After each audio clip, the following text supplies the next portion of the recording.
Alright friends, I'm going to show you the wet and wet technique. Again, you're going to need your paint, your paper, your paintbrush, and a water cup. If you have a slightly larger paintbrush like this one here, it's still small but it's soft bristles, you may use that. I'm going to use that for part of it just to give me a heads up. This is the third time I've done this video because it's gotten lost. So what I'm going to do is I'm going to go straight into the water. I'm not going to use any paint, and I'm going to simply put some water on my paper. Now, because this paintbrush is kind of small, it might be difficult to do bigger shapes. So what you can do is you can just do a little area and then pick your color. I want a color that's a little bit different from any of these colors. So you know what? I'm going to go brown. 1, 2, 3. And I'm just going to add some brown here. And it's going to spread out.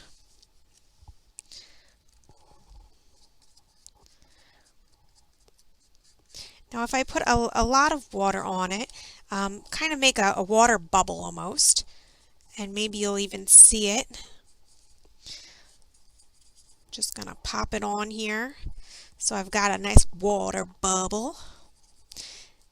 And you'll notice that my water is starting to smudge into my brown.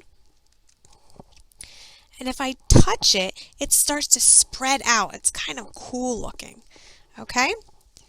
So I'm just going to add some globs, and then I'm going to rub it one direction towards my tummy. And that gives a nice effect. Again, I'm going to add some more water. Notice how it goes into those spots. It bleeds in, the brown does.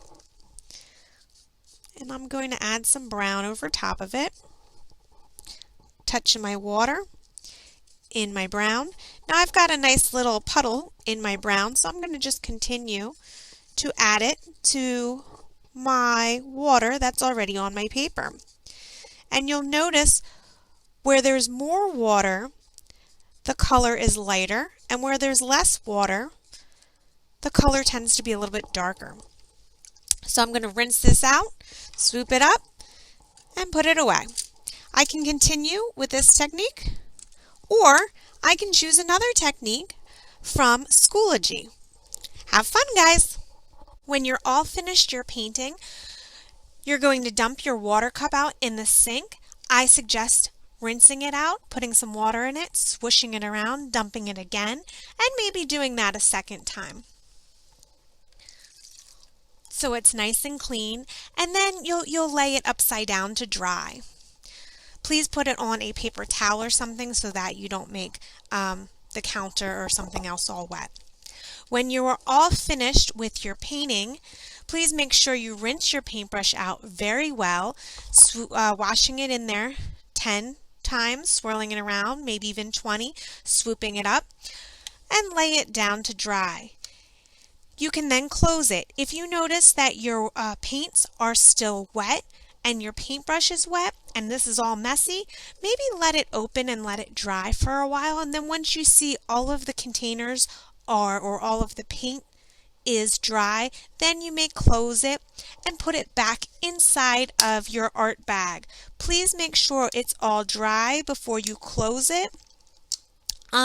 My paint container just broke. It popped. So